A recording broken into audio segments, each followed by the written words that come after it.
Subscribe कीजिए knowledge letter channel को और बेल आइकन को दबाइए लेटेस्ट नॉलेज रिलेटेड वीडियोस सबसे पहले देखने के लिए। Welcome to knowledge letter. दोस्तों, जैसा कि आप जानते हैं कि हम एमटीएस की तैयारी कर रहे हैं, सब मिल के कर रहे हैं और सबकी अपने अपने कमेंट्स, सबकी अपनी अपनी राय हम लेके चल रहे हैं। जिसके पास भी जो भी मटेरियल हो प्लीज़ वो व्हाट्सएप ग्रुप में या टेलीग्राम में शेयर ज़रूर करना, क्योंकि उससे हो सकता है किसी दूसरे को मोटिवेशन मिले, किसी दूसरे को हिम्मत मिले अपने एग्ज़ाम की तैयारी करने के लिए। क्योंकि हमारे पास बस 2 ही महीने बाकी हैं, उसके बाद आप जानते ही हैं सब कि जुलाई में इसके एग्ज़ाम होने जा रहे हैं। तो ये सबसे आपसे रिक्वेस्ट है कि प्लीज़ एक दूसरे की हेल्प करें। और हमारा ये जो मोटिव है इन सब वीडियोस को बनाने का बस यही है कि हम सब मिल के तैयारी करेंगे, मिल के सक्सेस पाएंगे। ये नहीं है कि मैं यहाँ पे बहुत सारे एक्स्ट्रा ऑर्डिनरी टीचर्स को, फैकल्टीज को बुला लूँ, क्योंकि इतना हमारे पास ऑडियंस भी नहीं है। आप लोग अगर शेयर करते रहोगे, हमारे जैसे चैनल पे सब्सक्राइबर बढ़ जाएंगे, तो हो सकता है हम इन द फ्यूचर वैसा भी करें और अपने चैनल पे अच्छी अच्छी फैकल्टीज़ को बुलाएं आपकी प्रिपरेशन के लिए। बट अभी हमारे पास जितना सोर्स है हम उतने में ही अपनी हिम्मत नहीं हारेंगे, अपने फुल एफर्ट लगाएंगे। तो आज की वीडियो जो है जनरल अवेयरनेस के टॉपिक पे है। जनरल अवेयरनेस के हमने लगभग 300 से ज़्यादा क्वेश्चंस को मतलब टारगेट किया है। इंपॉर्टेंट 300 क्वेश्चन हमने सेट किए हैं। उनके लिए मैंने खुद आपके लिए हैंड रिटन नोट्स बनाए हैं और वो नोट्स जो है मेरे टेलीग्राम में भी उपलब्ध हैं और व्हाट्सएप ग्रुप में भी आपको मैं दे दूँगा। और उसके लिए आपको कंडीशन यही है कि जब तक हमारे 500 प्लस व्यूज़ होंगे हमारी वीडियोस पे, उसके बाद ही मैं वो नोट्स का आपको पासवर्ड दूंगा। ऐसे वो हमारे टेलीग्राम ग्रुप में वो नोट्स पड़े हुए हैं। वो 500 व्यूज़ यार कोई मतलब बहुत बड़ा टारगेट नहीं होता है। लोगों के तो 500K तक लाइक्स आ जाते हैं यार। तो इतना तो आप सब थोड़ा सा एफर्ट लगा सकते हैं, क्योंकि आपको सब कुछ फ्री में दिया जाएगा। और मेरी आपसे सबसे रिक्वेस्ट है कि आप खुद फ़ायदा लें और दूसरों को भी फ़ायदा दें। आप देखना उन क्वेश्चन को अभी मैं जो आपके साथ डिस्कस करने वाला हूँ। हो सकता है आपने ग्रेजुएशन पोस्ट ग्रेजुएशन तक कर ली हो, लेकिन वो बहुत ही कॉमन और बेसिक क्वेश्चंस हैं, लेकिन आपको पता नहीं होंगे, इतना मैं जानता हूँ। और एग्ज़ाम में वैसे ही क्वेश्चंस आते हैं डिट्टो, आपको बस वो पढ़ने हैं और आपको रट्टा मार के जाना है। अगर आपको उसका PDF चाहिए तो मैंने टारगेट आपको बता दिया, 500 व्यूज़ आपको लाने हैं और आपको वो नोट्स का PDF का पासवर्ड दे दिया जाएगा। तो चलिए आज की वीडियो शुरू करते हैं। और आप अपने YouTube पे हमें ऐसे सर्च कर सकते हैं और हमारे चैनल को सब्सक्राइब कर सकते हैं। ठीक है, हमारे चैनल को सब्सक्राइब कर लेना और बेल आइकन को दबा लेना। आपको यहाँ पर लेटेस्ट नॉलेज रिलेटेड वीडियोस ही मिलेंगी। तो चलिए आज की वीडियो शुरू करते हैं, बिना टाइम गवाए लेते हैं आज का फर्स्ट क्वेश्चन।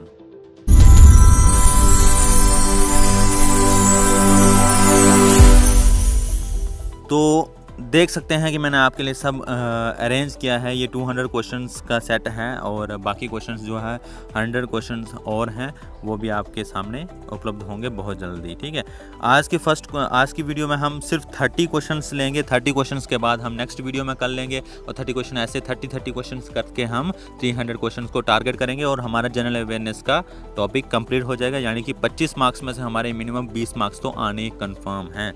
ठीक है, तो आज का फर्स्ट क्वेश्चन है the SI unit of electric charge. बहुत सारों ने जो आर्ट्स में चले जाते हैं स्टूडेंट्स 10th के बाद बुला देते हैं इस सब को कि SI यूनिट्स ये सब क्या होता है, उनको पता ही नहीं होता है। और ये हम गलत फहमी में रहते हैं कि 10th बेस पे पेपर आएगा, कितना ही टफ होगा। आपको पता होना चाहिए कि इसमें 70 से 80 लाख स्टूडेंट फॉर्म फिलअप करता है और 30 से 40 लाख बच्चे पेपर देने आते हैं। तो पेपर में कंपटीशन तो डेफिनेटली बहुत होने वाला है, आपको अपनी तैयारी करना जरूरी है। तो SI यूनिट्स जो इलेक्ट्रिक चार्ज की होती है वो कॉलम होती है। ठीक है, नेक्स्ट क्वेश्चन है हमारे पास सेकंड, किलोवाट और is the unit of. Kilowatt और किसकी यूनिट होती है, वो एनर्जी की होती है। ये आपको याद रखने हैं, बहुत बेसिक क्वेश्चंस हैं साइंस के और ये 10th के बाद बहुत सारे बंदे भूल जाते हैं जो साइंस स्ट्रीम को नहीं लेते हैं। ठीक है, electric current is measured in. Electric current को मेज़र कैसे करते हैं, बहुत सारों को ये भी पता नहीं होता। इसी क्वेश्चंस में बहुत कन्फ्यूज़न होगी। ठीक है, इलेक्ट्रिक करंट को जो हम मेज़र करते हैं हम एम्पियर में करते हैं। A light year is a unit of a light year, मतलब 1 light year, 2 light year, 3 light year. तो हम बोलते हुए सुना होगा आपने कई बार टीवी में, लेकिन आपको पता नहीं होगा कि किसकी यूनिट है। तो वो डिस्टेंस की यूनिट है। जैसे यहाँ से एस्ट्रोनॉट कोई किसी सैटेलाइट को या किसी दूसरे प्लैनेट को ऑब्जर्व करता है, तो उसका डिस्टेंस मेज़र करने के लिए कि कितनी दूर है वो, क्योंकि ये बहुत दूर का डिस्टेंस है, तो उसको वो लाइट ईयर्स में कन्वर्ट करते हैं। मतलब एक लाइट जितना डिस्टेंस ट्रैवल करती है एक ईयर में, उतना डिस्टेंस को ए लाइट ईयर से मेज़र किया जाता है। ठीक है। Instruments used for blood pressure measure, तो ब्लड प्रेशर को मेज़र करने के लिए कौन सा इंस्ट्रूमेंट्स यूज़ किए जाते हैं, उसका आंसर है आपके पास क्या, गैमनोमीटर। ठीक है। और नेक्स्ट क्वेश्चन हमारे पास है, which of the following technological inventions come first, कौन सा पहले आया टेक्नोलॉजिकल इन्वेंशन, आपको पता होना चाहिए कि सबसे पहले क्या आया। टेलीस्कोप आया, टेलीफोन आया, टेलीटाइप आया, टेलीग्राफ आया, क्या आया? तो इसका आंसर है टेलीस्कोप सबसे पहले आया। ठीक है। डिस्टेंस ऑफ मूविंग ऑब्जेक्ट में भी क्या हो सकता है, मूविंग, कोई ऑब्जेक्ट अगर मूव कर रहा है, कोई ऑब्जेक्ट चल रहा है, तो उसका डिस्टेंस क्या हो सकता है, पॉजिटिव में नेगेटिव, तो ऑब्वियसली यार पॉजिटिव ही होगा, नेगेटिव थोड़ी, वो माइनस में थोड़ी ट्रैवल करेगा कोई भी। ठीक है।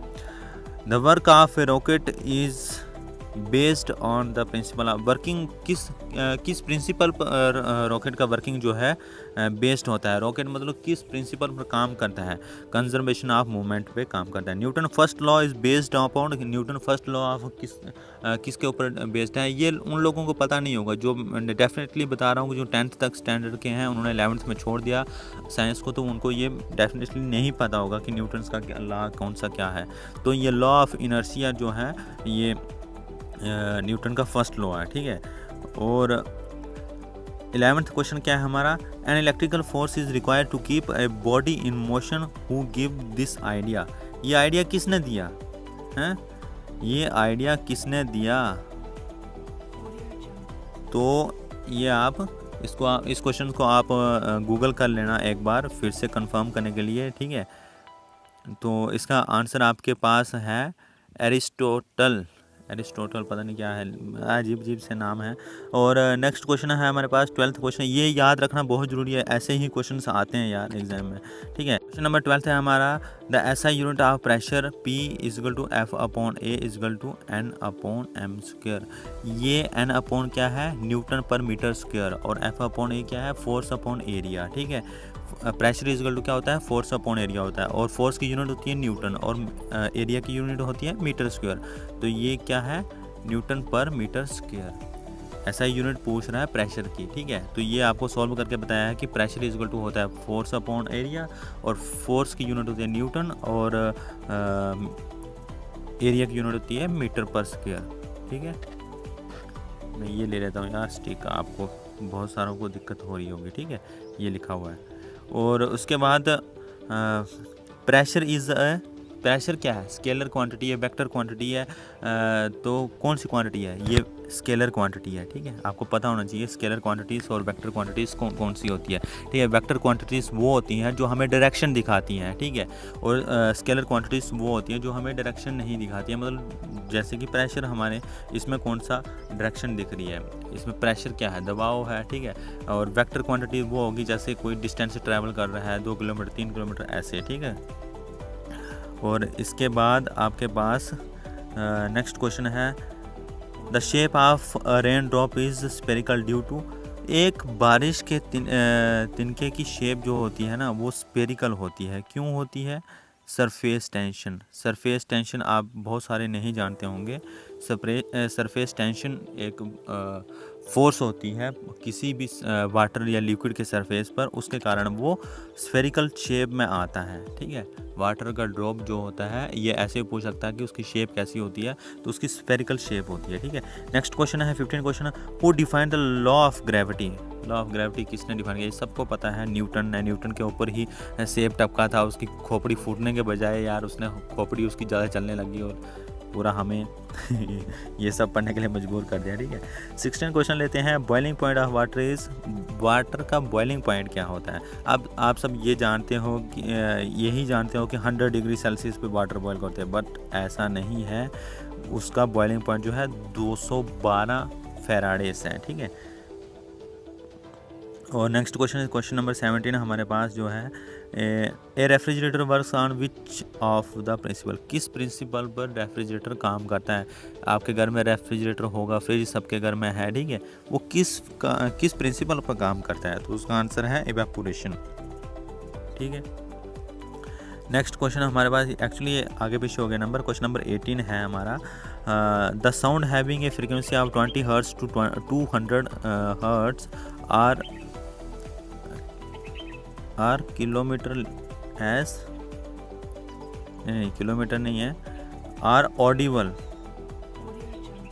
कौन सी जो फ्रीक्वेंसी साउंड की 20 हर्ट्ज से लेकर 200 हर्ट्ज के बीच है, वो कैसी फ्रीक्वेंसी है? तो उसका आंसर है ऑडिबल। मतलब 20 से लेकर हम कौन सी फ्रीक्वेंसीज को सुन पाते हैं? 20 हर्ट्ज से लेकर 200 हर्ट्ज, यानी कि 20 हर्ट्ज से लेकर 20 के हर्ट्ज तक की फ्रीक्वेंसीज को हम सुन सकते हैं। ठीक है, sound can not pass through, कहाँ से साउंड पास नहीं करता है? जैसे मैं बात कर रहा हूँ तो ये कहाँ पे होता, तो ये बात आपको सुनाई नहीं देती, चाहे मैं जितना मर्जी बोल देता। तो वैक्यूम है, जहाँ पर हवा भी नहीं होती है उस चीज़ को वैक्यूम बोलते हैं, और वहाँ से ये ट्रैवल नहीं करती है साउंड। ठीक है, क्वेश्चन नंबर 19 है, among the following material sound travel fastest in, मतलब इसमें मटेरियल्स मैंने लिखे नहीं है, ऑप्शंस नहीं दिए हैं आपको, लेकिन मटेरियल्स क्या हो सकता है? वुड, स्टोन, लिक्विड कुछ भी, वाटर वगैरह, या स्टील दिया होगा। तो आपको आंसर स्टील करना है, क्योंकि स्टील में साउंड सबसे ज़्यादा जल्दी फास्टली ट्रैवल करती है। ठीक है, और क्वेश्चन नंबर 20 ले लेते हैं। Which unit is use to measure noise, noise को मेज़र करने के लिए कौन सी यूनिट यूज़ की जाती है? ठीक है, तो नॉइस को मेज़र करने के लिए यूनिट होती है डेसिबल, डेसिबल। ठीक है, डेसिमल नहीं, डेसिबल। ठीक है, what does SONAR stand for, SONAR किस पे स्टैंड है, मतलब इसकी फुल फॉर्म क्या है? Sound navigation and ranking. ठीक है, नेक्स्ट क्वेश्चन है हमारा, speed of light in vacuum is approx equal to, vacuum में लाइट की स्पीड क्या होती है? तो चाहे वैक्यूम हो चाहे जैसा भी हो, लाइट की स्पीड यही है, 3 × 10⁸ मीटर पर सेकेंड। सोच सकते हो आप, 3 के आगे 8 टाइम आप 0 लगा लोगे, इतना मीटर पर सेकेंड दौड़ती है लाइट, ये आप सोच सकते हो। ठीक है, optical fibre are based on the phenomena at, किस फिनोमिना के ऊपर ऑप्टिकल फाइबर बेस्ड है? ऑप्टिकल फाइबर जो नहीं जानते हैं उनको मैं बता देता हूँ कि आपने देखा होगा जो टेलीफोन की वायर्स बिछती हैं हमारे रोड के साइड साइड, आपने देखा होगा येलो या रेड कलर की वायर लगी होती है, वो ऑप्टिकल फाइबर ही होते हैं, जिसमें आपका नेट, इंटरनेट ये सब ट्रैवल करता है। और वो जो होती है एक ग्लास की वायर होती है, आप इसको सोच सकते हैं कि वो उसके अंदर कांच की वायर होती है, और वो लाइट को ही पास करती है, लाइट के थ्रू जो डेटा ट्रैवल करता है उसमें। ठीक है, तो वो किस फिनोमिना के ऊपर है? Total internal reflection. Internal reflection law आपने पढ़ा होगा कि लाइट को हम यहाँ से मारेंगे, अगर रिफ्लेक्शिंग सरफेस होगा तो वहाँ से वो बेंड होगा, ऐसे ही उसके अंदर भी उस वायर के अंदर भी ऐसे ही शीशे का, कांच का जो वो रहता है, एक जगह से सिग्नल पास करते हैं तो दूसरे एंड तक वो ट्रैवल कर लेता है लाइट की स्पीड से ही। ठीक है, क्वेश्चन नंबर 24 है, which of the following colour light has been lowest frequency, किस कलर की जो लोएस्ट फ्रीक्वेंसी होती है, तो उसका आंसर आप कहाँ से लगा सकते हैं? विबग्योर से। ठीक है, विबग्योर आपने बहुत अच्छे से पढ़ा होगा, और ये आप क्वेश्चन खुद ढूंढो। ठीक है, इसका आंसर मैंने लिखा भी है, लेकिन आप इसका आंसर मुझे खुद लिख के कमेंट करो। ठीक है, मैं आपको खुद नहीं बताने वाला ये। ठीक है, person surface for myopia are advise to use, जो पर्सन जिसको मायोपिया हो जाता है उसको हम कौन सा लेंस यूज़ करने के लिए बोलते हैं? तो उसका आंसर है कनकेव लेंस, क्योंकि उसकी पावर जो है नेगेटिव हो जाती है, और कनकेव लेंस क्या करता है? दूर की चीज़ को हमें पास ला के दिखाता है। मायोपिया का मतलब क्या हो गया? कि जिस बंदे को दूर का नहीं दिखाई देता है। ठीक है, hypermetropia A long sight can be corrected by using convex lens। ठीक है, जो हाइपर मेट्रोपिया होता है, जो मतलब जिन लोगों को ये बीमारी होती है वो किससे ठीक की जाती है? कन्वेक्स लेंस से।